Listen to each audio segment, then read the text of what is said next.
When it comes to getting the best performance out of the latest and greatest hardware, you're going to want a pretty decent motherboard. Amazingly, these days you can actually get close to flagship performance from your CPU and your GPU on surprisingly affordable motherboards, at least compared to the terrifying prices of the flagship motherboards. Of course, you're not paying a lot more just for a little extra CPU performance, it certainly goes a lot deeper than that. Which brings us on to this, the Gigabyte X670E AORUS XTREME.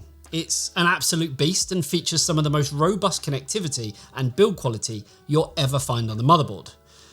And it has a $699 MSRP, and that should tell you that it means business. But before we get into that, here's a quick word from this video sponsor. I'm never going to be an esports gamer, I never get any kills. I wouldn't be so sure of that. Is that Andy Raffel from eTeknix.com? Yes, my son, it is me, Andy Raffel from eTeknix.com. What are you doing here? I'm here to bestow upon you a gift that will transform you into a true gamer. With a 24.5-inch Full HD screen, 240Hz refresh rate, 0.5 millisecond response time, AMD FreeSync Premium, and height adjustability, you'll be gaming in the big leagues in no time. Oh, thank you. No problem, my son. Why don't you check out the link in the description below to find out more. So, the newest Ryzen 7000 series processors are very impressive, but they are not as quickly adopted as some previous generations from AMD. The main reasons being that you actually need a new motherboard, due to the new AM5 socket, you need new DDR5 memory, and from the people I've spoken to, if you're going that far, a new generation SSD and graphics card are pretty much desired too. So you may as well get a new PSU and a case while you're at it. So mass adoption, not so much, but I have seen quite a few people bite the full kind of system build bullet this generation. And yeah, that kind of leaves you with a situation of how much money you're actually going to spend. Now, as you can see with this board, there's an extremely powerful VRM solution, PCIe 5 GPU and M.2s, Gigabyte's flagship Finza A3 and Thermal Guard 3 cooling solutions, flagship grade audio hardware with a plethora of features such as DTS-X Ultra, ESS Sabre and much more. Networking has also not really been compromised either, with the truly incredible Marvell 10GBE LAN and the latest Wi-Fi 6E 802.11ax technology. If that's not enough, you get DisplayPort, HDMI, USB-C 10 gigabit per second, dual USB-C 20 gigabit per second, and USB 4 AIC support. It really does have it all. So let's talk about the design. As you can see, this motherboard really is a bit of a beast. It's extremely heavy and feels like it's plated in depleted uranium. But I guess that wouldn't be all that surprising given the retail price. It's expensive, yes, but the sheer amount of copper and aluminium used in its construction is significant, and material prices are not exactly our friends in 2023.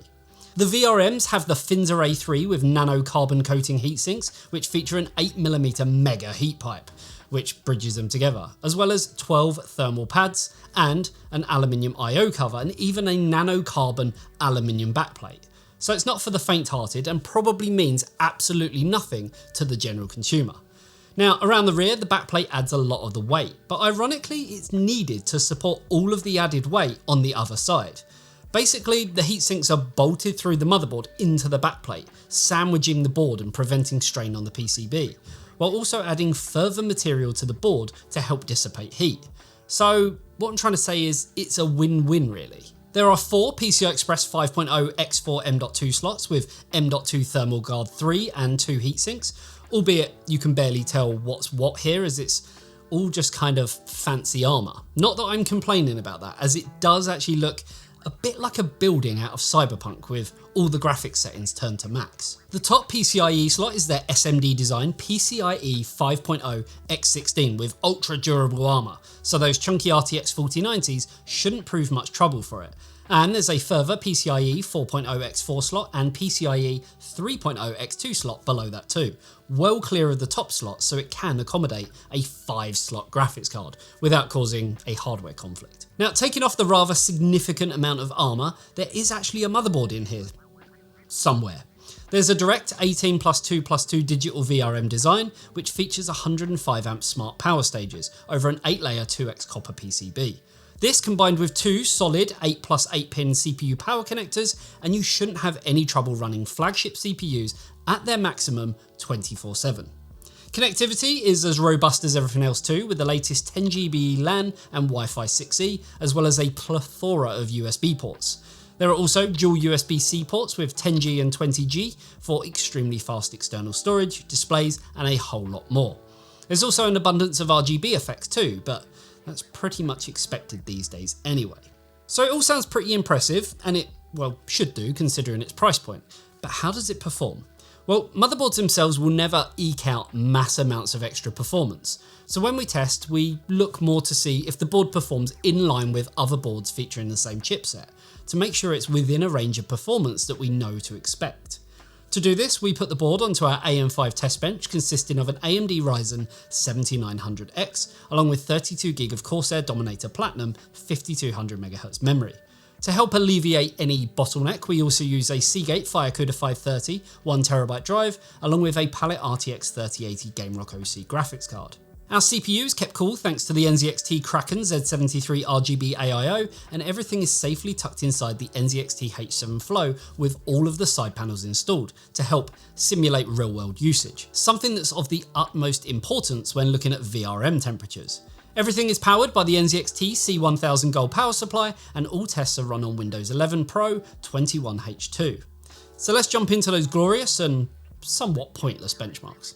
Kicking things off with synthetic benchmarks and 3DMark Timespy, and no real shock here, with a new record for this board based on the other boards that we've tested, albeit by a small margin, but fastest is fastest all day long. In PCMark 10 Express, this board takes no prisoners, topping our charts with 7,224 points, while SuperPi sees it come in with the worst result we've seen, but only by a margin of 7 seconds, which still falls within the parameters we'd expect, but I was thinking it may have come in as one of the best. In terms of Cinebench R23, we have a competitive score in both the single and multi-core tests, pretty much on par with everything else, but perhaps a little room for improvement. I actually expected worse memory performance based on the SuperPi result. However, read, write and copy speeds are super fast in AIDA64, while latency also comes in with the best time we've had on X670E, matching the ASUS E gaming Wi-Fi. Moving over to gaming and starting with Cyberpunk 2077, and there's no mucking about. 105.2 FPS in the 1% lows and 137.7 FPS in the averages, which makes it our best performance across this chipset, though it is only 2% faster than the next board down.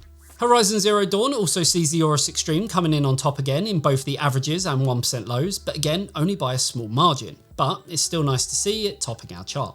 Then in Spider-Man, we again see it coming out on top by a margin of 4% when compared to the Crosshair X670E Extreme, a board that matches it in terms of being a flagship board. Lastly, in Microsoft Flight Sim, we see the AORUS Extreme ahead of every other board tested in both the averages and the 1% lows. So, colour me impressed. While motherboards generally don't lend extra performance to CPU and GPU intensive tasks, the AORUS Extreme shocked us slightly with some key gains in certain applications and, mainly, gaming. Now, one area where a motherboard can make all of the difference is in the boot times, and it's here that the AORUS Extreme, well, falls flat on its face, taking 51 seconds to get into Windows from a cold boot. This is pretty typical for higher end flagship boards, as seen by kind of having quite slow results from both the Crosshair Extreme and MSI Ace. And with AM5 having, let's say, a slow time with memory training, this could actually get better over time with BIOS updates. So moving over to the big one, VRM temperatures, and with fins this, aluminium that, thermal pads, something or other, it's all nonsense to a lot of people. But look at it this way, it runs cold enough to safely touch after an hour of being put through a rendering torture test. 41 degrees. 41, that is extremely impressive. But what about power consumption? Well, in terms of total power system draw, we find that it's also extremely frugal on power. I was expecting it to top the charts, in a bad way, but it uses less power than a mini ITX ASUS board. Pretty crazy stuff. That also means that in the US, it's pretty amazing to see one of the fastest motherboards we've ever tested is also one of the cheapest to run, only being beaten slightly by a lesser spec board from ASUS. In the UK, even though costs for electric are slightly higher, still gives some pretty stark results in terms of costing. So the Gigabyte X670E AORUS Extreme, it's clearly a beast, but you'd expect it to at this price point. But at just $699, it is pretty amazing. I say just because, honestly, in the last few years, we've seen flagship motherboards virtually the same as this, but for Intel, with, $1,000 price tags. And frankly, this seems like a bit of a bargain, all things considered. If you're building a time-critical, high-end rendering rig or a workstation, you're going to make your time back with more performance and less operating time. For most people, this motherboard is complete overkill, and you do not need it. Something half the price is going to blow you away for work and gaming, most likely. But, well, it is extremely fast. When it comes to gaming performance, the competition gets close, but this is the fastest. When it comes to cooling, the competition gets close, but this is cooler. When it comes to connectivity, the competition gets close, but this goes a little bit further. I think you get the general idea. You pay a lot, but you do get the best. It's as simple as that.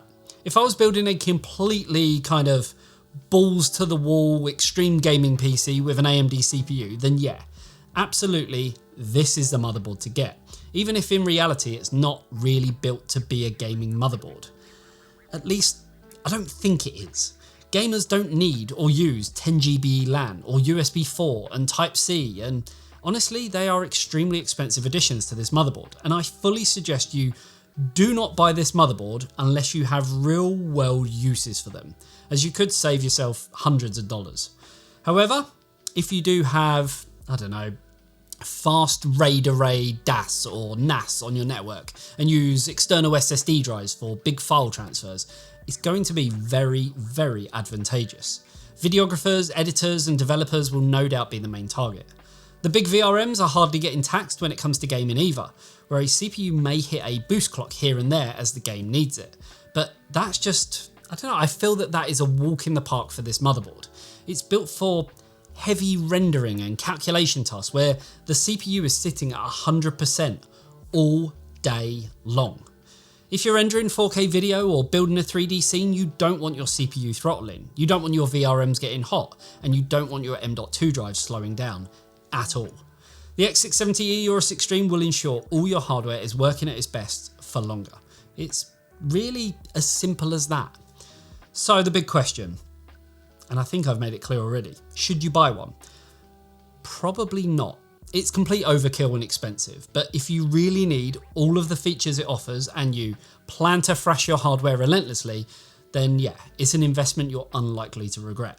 Truly, yeah, one of the best motherboards we've ever seen in terms of performance and features. So there we have it, an extreme board in name, nature, and of course, price. So what do you think? Is it for you, or I don't know, is it just a little bit too rich for your blood? Let me know, what kind of user are you? Could you actually make use of all the connectivity and the features on this board? Let me know in the comments section below.